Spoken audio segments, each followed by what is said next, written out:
Bismillah ar-Rahman ar-Rahim. Welcome to the second session of this Tafseer for this Ramadan. Alhamdulillah Rabbil Alameen wa afdal salati wa tamu taslim ala Sayyidina Muhammad wa ala alihi wa sahbihi ajma'in wa ba'd. We are still in the second juz. We are still in the second day of Ramadan. We are still in Al-Baqarah, the surah of the chapter of the cow. Now, why was it named the cow? It is a story about one of the Banu Israel at the time of Musa alayhi salam being murdered, and to know the truth they had to slaughter a cow, and then the cow, the piece of the cow had to be touched to this murdered body, upon which by the permission of Allah would rise again and point out to its murderer. Now such acts are not surprising at the time of Musa alayhi salam, because well, they had miracles such as parting the sea anyway as well. But another one I wanted to mention was a charity. If they were to give charity, the only way they knew if it was an accepted one or not is by a fire coming down from the heavens and exhuming that charity and devouring it. So alhamdulillah, we're safe from that. We know ourselves, and no one else has to know whether that our charity was a truthful one from ourselves or not. And alhamdulillah, we're safe from that embarrassment if it wasn't. Now in today's first ayah, I want to look at the ayah where Allah subhanahu wa ta'ala mentions الذين آتيناهم الكتاب يعرفونه كما يعرفون أبناءهم وإن فريقا منهم ليكتمون الحق وهم يعلمون. Well, Allah subhanahu wa ta'ala is mentioning the Banu Israel, and it's not surprised that Allah subhanahu wa ta'ala mentions the Banu Israel as the majority of the prophets came to them, and even Isa alayhi salam was from the Banu Israel, as each prophet was sent to their people.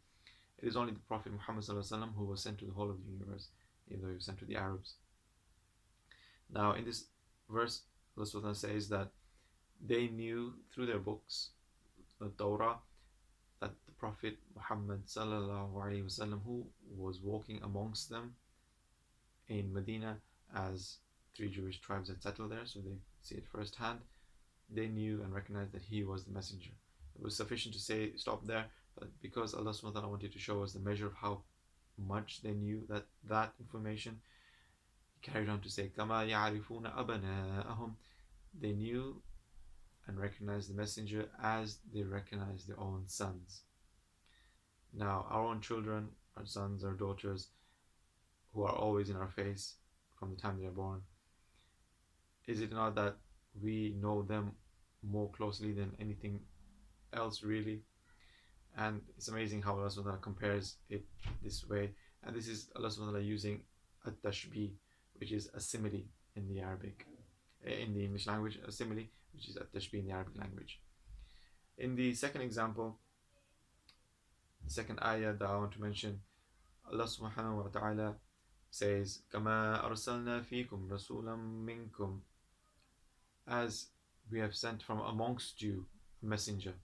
So using the words arsalna and rasulan with ra, sin and lam in them is a pun, is a play with words showing different meanings. And here Allah subhanahu wa ta'ala in the Arabic language is called a jinas, and this is Allah subhanahu wa ta'ala saying as if he's saying we have messaged a messenger or Facebooked a Facebooker, in that kind of way.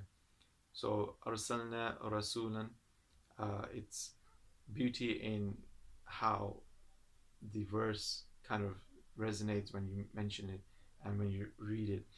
And that's how Allah has made the Quran not a book of poetry, but it follows the rules of poetry such that had to be better than what the Arabs in their times came out with through poems, because to prove to them that this was not the speech of any man but the speech of Allah, and it was only He who could have made the Quran how it is, in how it follows all the patterns of how poetry rules are on. Now in this ayah, Allah uses a pun, and it is not, shouldn't be surprising that Allah uses He sends messengers from amongst those people, because He could have sent an angel, as even the mushrikeen, they proclaimed, why did He send a man? He should have sent an angel. But the truth is, even if an angel was sent or anything foreign to their own person, to the common people, they would have rejected that anyway. This is just them in mock, in jest, and just asking and not really believing. And the truth is, whenever they did ask for miracles, it was given, and at times not given. But when it was given, that's when they should be really worried, because after that, even then, they did not believe. The Prophet ﷺ was asked to split the moon. He split it by the permission of Allah. One half of the moon on one side of the mountain, one on the other, clearly to be seen. Yet, what did they grow in? Not in belief, but in artillery, in firing back to the Prophet ﷺ that, oh, look, he's a sorcerer, look what he's just done.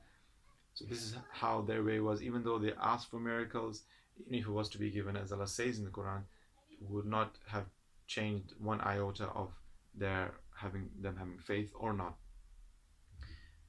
And in the next verse, I want to mention the verse of the Quran that Allah subhanahu says, وَمَثُلُ الَّذِينَ كَفَرُوا كَمَثَلِ الَّذِي يَنْعِقُ بِمَا لَا يَسْمَعُ إِلَّا دُعَاءً وَنِدَاءً صُمٌّ بُكْمٌ عُمْيٌ فَهُمْ لَا يَعْقِلُونَ. Allah subhanahu is comparing again, is as in Tashbih, the disbelievers, where it is وَمَثُلُ الَّذِينَ كَفَرُوا, the ones who disbelieve when you call to them, in calling, are like an animal.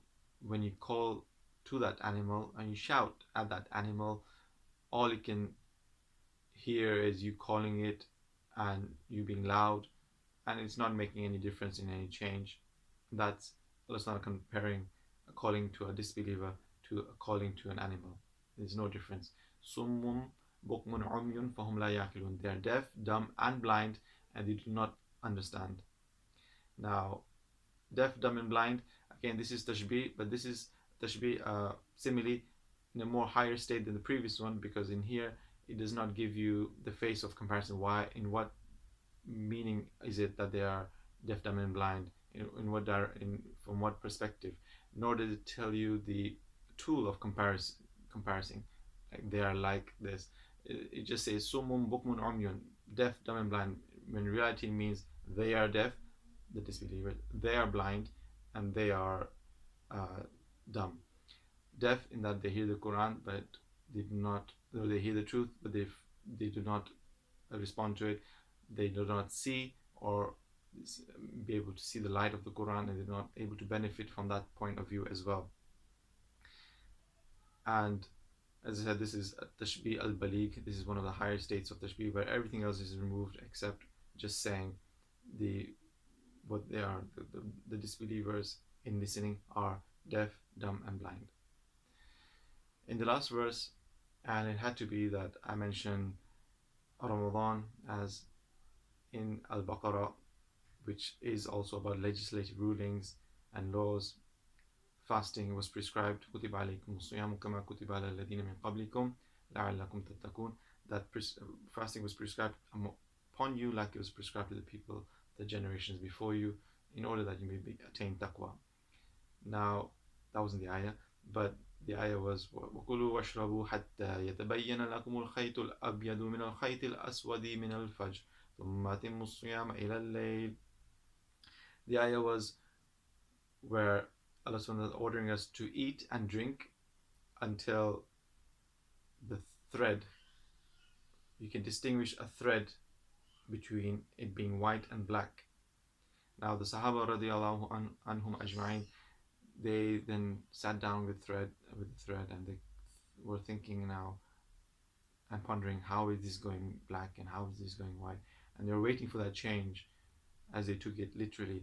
But here Allah subhanahu is using a metaphor, isti'ara, and in this way a thread is meant to mean the dawn. Now we have two types of dawns. The false dawn, then light comes that you think, oh, it's time for Fajr, but really it then shoots up into the twilight, and that is the false dawn. And then we have the Subh Sadiq, that is the true dawn, where the light comes second time around now, and it goes laterally, not horizontally, not vertically. And this is Allah using isti'ara, and he uses thread to show that the darkness of the night to the lightness of that dawn coming, this is when the time when you have to stop eating, the time of Fajr, when the adhan is going on.